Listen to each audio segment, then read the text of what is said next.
Welcome to the LGBTQ review with me, James, and this is Beth. We showcase and review LGBTQIA plus content, and this time we're going to look at Tokyo Godfathers. Tokyo Godfathers is the first in our Christmas/holiday/winter season that we're going to do. How many will we do? We're not sure.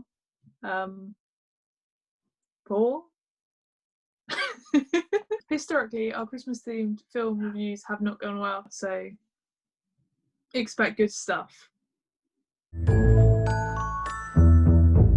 One winter's eve, in Tokyo, Japan, 3 homeless people discover an abandoned baby and join together to reunite mother and child.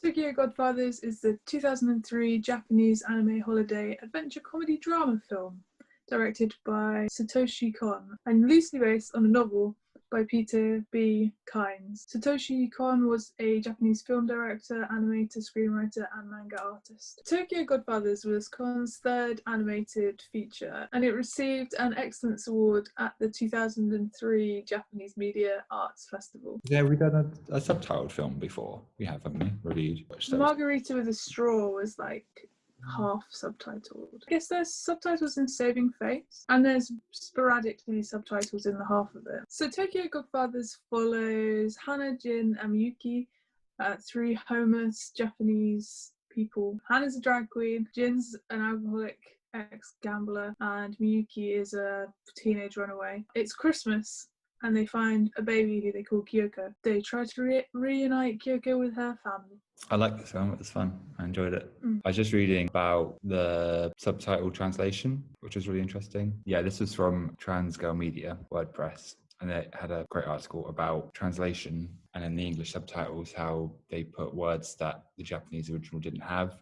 So a lot of the time they use like homophobic slurs to describe Hana, whereas in like original Japanese they would have just had drag queen, but they've put like homo instead and other things like that, and referred to them as he, him a lot of the time, when in the Japanese they never did that, which is really interesting because I was like, oh, I wonder what's going on with that, but it was just the sub. That is interesting because that's the only thing that I've taken points off of before. Yeah, I did think it was weird. I thought they must have changed some of the words because they said geezer all the time. Like, not only is it specifically English, it's like a specific place in England that says that. Yeah, thinking about it, that's so weird, shouting geezer. The big like scene with Hannah when they attack that person in the bar, they call her old fart, is it? I think they say. Mm-hmm. Should have been like old man, and the reason that she gets angry is because she doesn't want to be referred to as a man, which is like such completely different interpretations of that and gives it a whole different meaning and weight. I guess you wouldn't call a woman old fart. It's a weird, like that. Like in this country, I don't think. Yeah, it's such a weird choice. I hadn't thought about it being gendered before, but it sort of is. There's like a lot of dissection of what a family is, or like a nuclear family in this. So like they create their own like family unit. Right throughout the film, we kind of see all the other families that they were a part of before. So with Hannah, we see her mum and the drag club and things, and then with Jin, we meet his daughter at one point. We also meet the police dad. All the families in this are kind of broken, or there's like some sort of issue that's going on apart from theirs, which is like this unconventional family. So it's quite interesting, as it's like one of the only family units that is like loving and not completely falling apart. I think the other ones are loving. They're just not functioning. But this is the first animation I think we've reviewed, isn't it? Definitely the first Japanese anime. I was just going to say, like, as like few and far between as LGBTQ characters are, more so in like animation, so it's even rarer. I mean, Frozen was almost gay.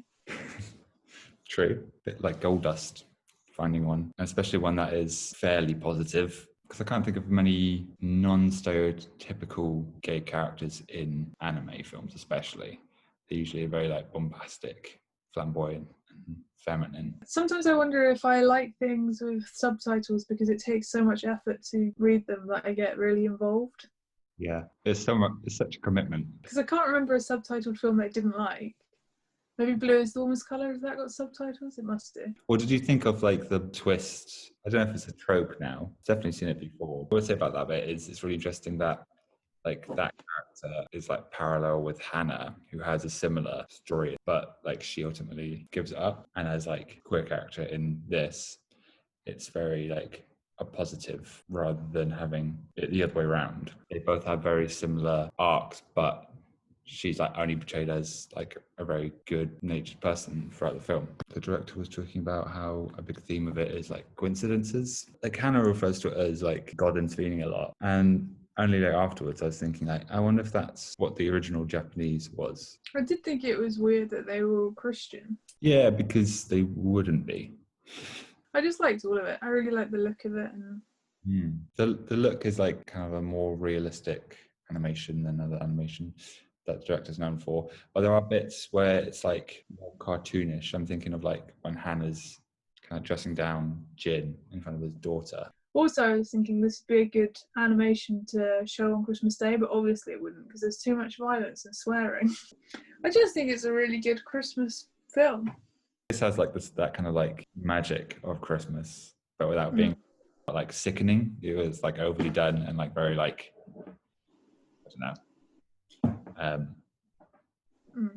Well, it's about a baby and a journey and three wise people. In the snow, this kind of thing. Standard Christmas stuff. This is the best Christmas film I've ever seen. You know what? I'd have to agree. There must be better ones somewhere that we just have forgotten about or don't know. No. Huh? With the subtitles that we watched, I'll rate it 4.9. But if the original doesn't have homo in it, I will rate it 5. Exasperated taxi drivers. Wow, okay. I'll rate it again with the disclaimer of the subtitles.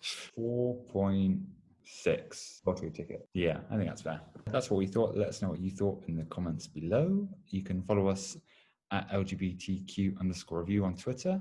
If you have suggestions or recommendations, let us know. And yeah, we'll see you next time.